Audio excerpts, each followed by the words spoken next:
For the record, November 12, 2020 by Anna von Reitz. My great-great-grandfather was born in Konigsburg, Prussia, then the capital of that vast East German Principality. He was related to the von Strelitz und Mecklenburg family, and indirectly related to the Kaiser by marriage. He knew Otto von Bismarck and where the bodies were buried and what the European elitists were planning, and he did not approve of it at all. His son, my great-grandfather, created the name, Riezinger, out of thin air in 1855 and trademarked it. It has been in use ever since, and it literally belongs to me and to legitimate members of our family for use in international trade. It is a private trademark and not subject to any government on earth. My great-grandfather also gave up his vast fortune to the poor people of France, Germany, Italy, Switzerland, Austria, Hungary, Poland, and what was then Slovakia. The record of that unselfish release of actual assets still stands on the public record and amounts to over 200 handwritten pages executed in his own tiny, neat Fractur script, if anyone can read it and wants to read it. So much for me being a princess. Prussia is long gone, and so is the money which was all given away, but the trademark lives on and the blood still flows. My family took its stand then with the living people and with common Christian decency, and it has stood with the people and that same decency ever since.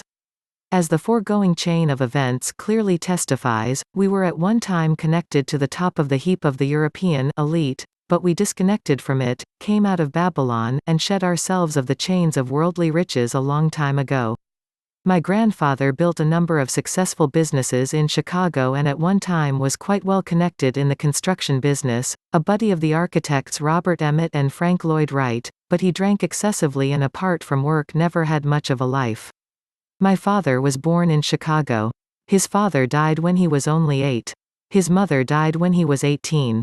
And when he was 21, he joined the U.S. Army Air Force, was assigned to the 8th Army Air Force, and went with the Big Red One to Europe.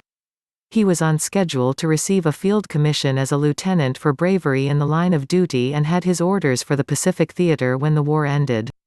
Afterward, he came home and joined my mother and grandmother, who had been left alone to try to keep their family farm in Wisconsin going, 2 women, 40 cows, and a dog, who somehow survived the worst of World War II on their own.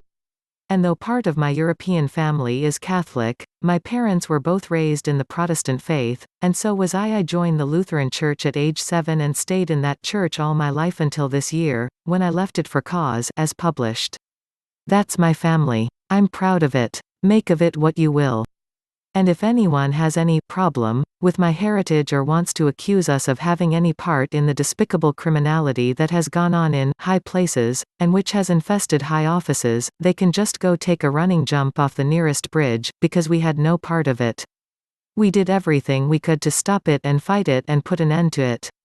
It goes without saying that my father had nothing whatsoever to do with Marduk or the nasty bankers or FDR or any fraudulently constructed world trusts, nor with Bretton Woods nor any of the rest of the criminal nonsense that has gone on here, and he certainly was not the trustee before Kim, who is nothing but a bank trustee trying to skim her way along. It is time to put an end to the ugliness and greed and irresponsibility and stupidity, too. The truth is the truth, and it will set everyone free.